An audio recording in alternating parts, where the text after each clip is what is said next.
guuttanii jennaan hojii gara biraa kan isin hin barbaachisne maallaqa keessan karaa baankii Western Union fi PayPal fudhachuu kan isin dandeessisu. Haalli itti fayyadama isaas liinkii viidiyoo kanaa jala kan jiru liinkicha tuquun daawunlood godhaatii ammumatti fayyadamaa. Qophii Oromiyaa 24 gara birootti hanga walitti deebinutti bakka jirtan maraan turtii gaarii oolmaa gaariin isiniif hawwaa.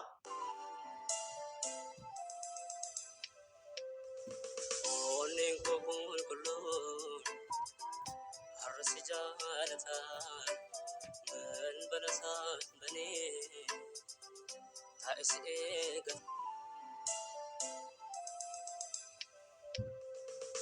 Onneen koo qulqulluu harsi jaalataa man balasaa banee taa'is eegataa.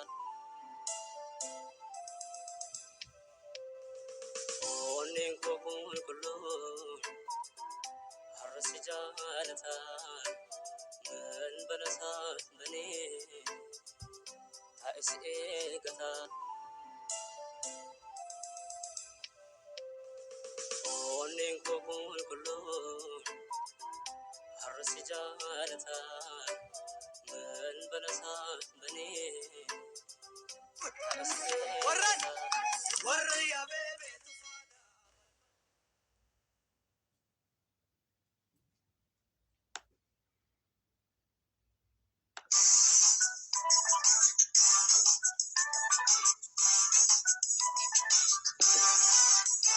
Warraaqsi aartii Oromoos du'e. Mootiin Haayile Sillaasee sochii Nawisoo Arfan Qalloo kun waan isa yaaddeesseef miseensonni hawwisichaa akka hidhaman ajaja itti dabarse. Kanarraa ka'uunis miseensonni hawwisichaa baay'ee hidhamanii. Aliinis hidhaa kana jalaa baqachuun gara magaalaa Finfinnee dhufe. Gara magaalaa Finfinnee dhufuun Aliif carraa barnootaa duraan hanga kutaa 6ffaatti qofa barate akka itti fufu isa taasise. Mana barumsaa kaatee heeruu reefuu guddatan anaa dhufu jechaa subscribe gochuun na waliin akka turtan kabajaan kan isiniin gaafadhu ani Gammachiis Tashoomeeti.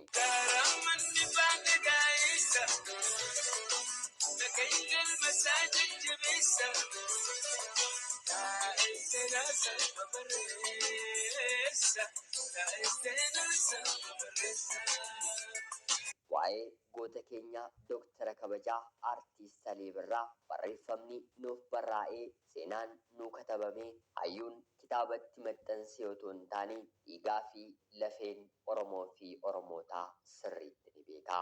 Aliin weellisaa jabaa gaanfa Afrikaa mootii muuziqaa Oromooti. Yeroo afaan Oromoo dubbachuun barreessuu fi weellisuun yakka caalu ta'etti gara saba carraa aartiin hin dhaqqabneetti Aliin as ba'ee dhufe. Birraan bari'e jechuun ragaa birraan muuziqaa Oromoof bari'uusaa raajuun afaan saaqqate. Dooktara kabajaa Aartiist Alii Muhammad Muusaa. Maqaan isaa guutuun kan dhalootaan moggaafamee fi Alii Muhammad Muusaa jedhama. Gootni utubaa muuziqaa Oromoo ta'e kuni caamsaa 26 bara 1948 magaalaa Dirree Dawaa ganda Qoree bakka jedhamtutti dhalate. Haatii fi abbaan Alii Muhammad Muusaa bakka garaa garaatti dhufanii magaalaa Dirree Dawaa keessatti wal arganii. Abbaan isaa obbo Muhammad Muusaa aanaa Gaara Mul'ataarraa, haati isaa aadde Faatumaa Alii aanaa Jaarsoo irraa hojii barbaaduuf jecha gara magaalaa Dirree Dawaa kan dhufan yeroo ta'u, maarree hojii barbaachaaf magaala keessaa oliif gadi yeroo jooran daandiin walitti isaan fidee wal baranii. Obbo Muhammad Aliin barnoota afaan Arabaa argatanii turanii. Afaan Amaariffaas dubbachuu ni danda'u. Wayita sana magaalaan Dirree Dawaa reefuu guddachuuf tattaaffii irra jirti. Daandiin baaburaa magaalittii keessaas hojjetamaa jira. Abbaan Aliis barnoota waan qabaniif carraa argatanii hojii daandii baaburaa keessatti qacaramuun hojii argatanii. Yeroo kana haati Alii aadde Faaxumaa Alii kan karaan walitti isaan fide jaallaan booji'anii wal fuudhuuf carraa argatanii bara 1946tti warroomanii haadhaa fi abbaa manaa waliin ta'anii. Dooktara kabajaa Aartiist Alii Muhammad Muusaas gara addunyaatti kan dhufe caamsaa 26 bara 1948 Guyyaa kana namni kana beekuu yookiin immoo raajee argamuu dhibus biiftuu guddaan tokko artii Oromoof dhalate. Jireenyi Aliis bakka har'a ga'e kanarra ga'uuf daandiin wal qixxaataan hin ture.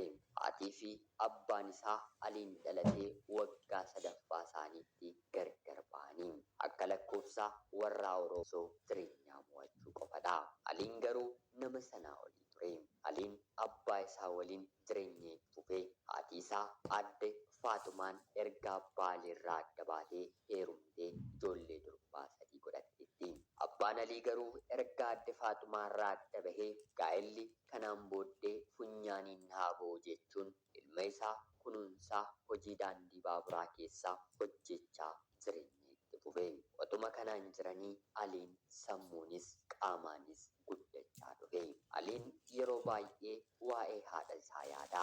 Umurii daa'imummaatti waan gargar baheef haadha isaa hin beeku ture. Kanaafis guyyaa tokko umriin isaa waggaa 11 yeroo guutu abbaa isaa teessisee abbaa haati koo eenyudha? Eenyutu na dahee? Jechuun gaaffii garaa nama nyaatu abbaa isaa gaafate. Abbaan isaas umurii isaa kanatti sammuun isaa qabamuu akka hin qabne yaadee itti qoosaa Alii ati jilba koo keessaa baate jedhee deebiseefi. Afaan Oromoo